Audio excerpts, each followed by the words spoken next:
What we're going to do now is we're going to transition from looking specifically at triangles that have right angles in them, so 90-degree angles, and we're going to start identifying different characteristics of triangles that are non-right angle triangles.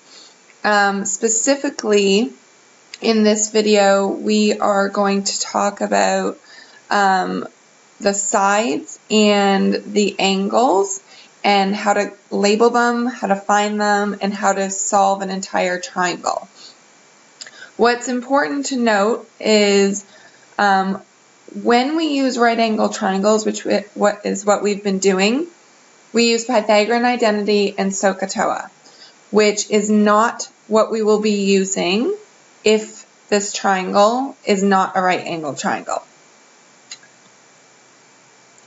We're first going to look at triangles, and when we're given an angle of a triangle and asked to find the area, we no longer are going to use 1/2 base times height.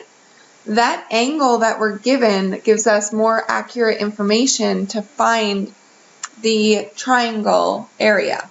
What I want you to notice here, it's kind of hard to see, but I've actually given you 3 different equations. And they're all the same.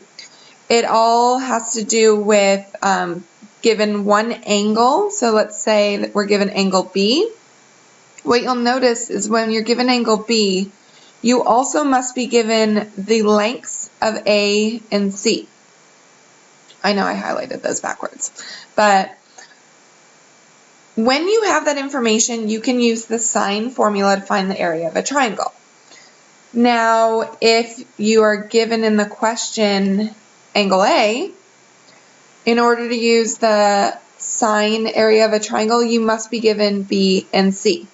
So what you'll notice is that you're always given a side, then an angle, and then a side. This is called an SAS triangle. When we're asked to find the area, this is the formula that we're going to use. So let's practice on a question. We look at the question, we have a triangle. It's not a right angle triangle. We're given an angle, therefore we're not going to use 1/2 base times height. We're given a side, an angle, and a side. I'm simply just going to plug in what we know. Area is equal to 1/2. B is 6. And C is 3, sine 25. You're just going to put this right into your calculator, and it's going to tell you that we have an area of 3.8 approximately centimeters squared.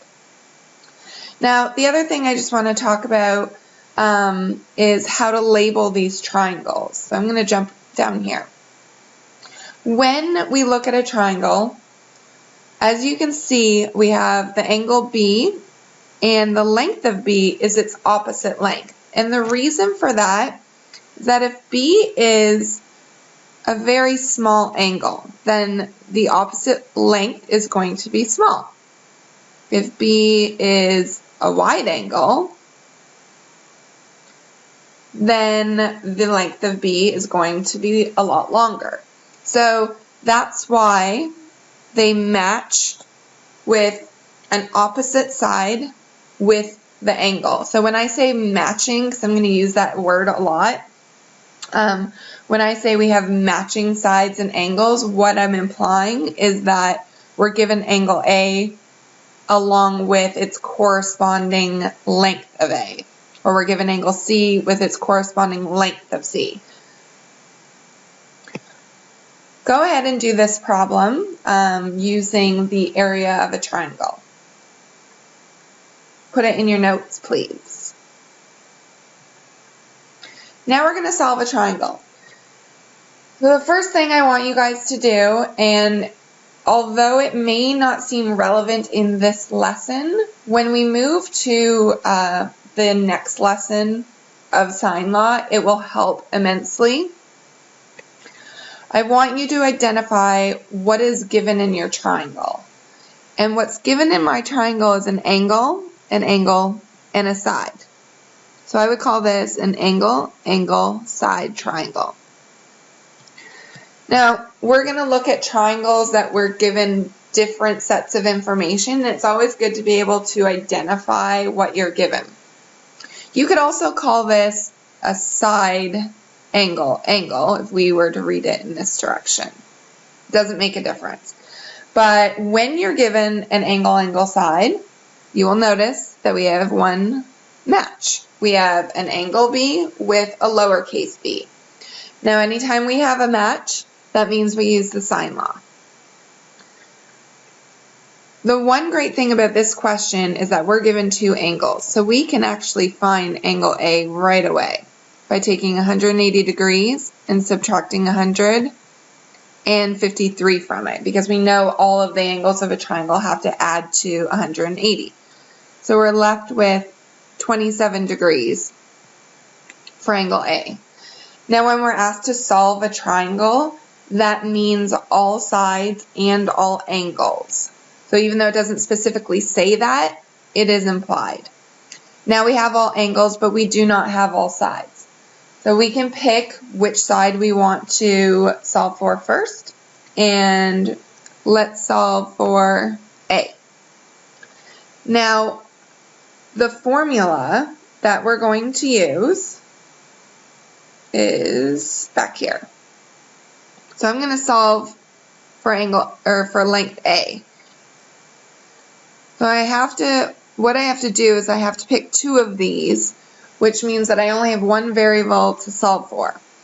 The other thing that I want you guys to notice is that it's always easiest to put what we're solving for in the numerator. If I go back to that very first screen, it says, here's your law of sines, but when we're finding an angle, let's put the angles in the numerator. When we're finding the sides, let's put the sides in the numerator. Then we don't have to deal with any issues of taking reciprocals or multiplying incorrectly. So I'm going to find the length of A. I'm going to write my formula. I'm going to use B because I have that match and I need it. B over sine angle B. And the reason that we need it is because when we fill in the information that we know, we're only left with one variable to solve for, and that's the variable A. So I've been able to plug in angles and one side, so we have one thing left to solve for. So to get A by itself, I'm going to multiply both sides by sine 27.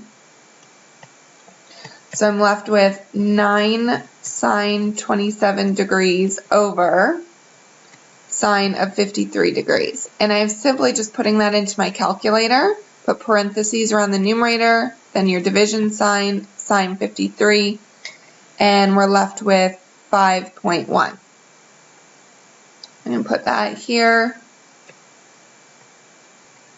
Now I can go ahead and solve for C. So I'm going to write my formula.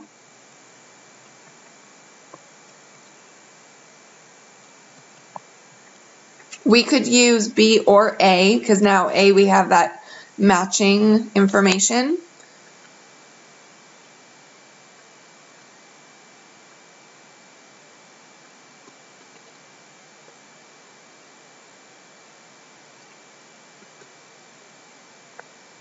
And multiply both sides by sine 100 degrees.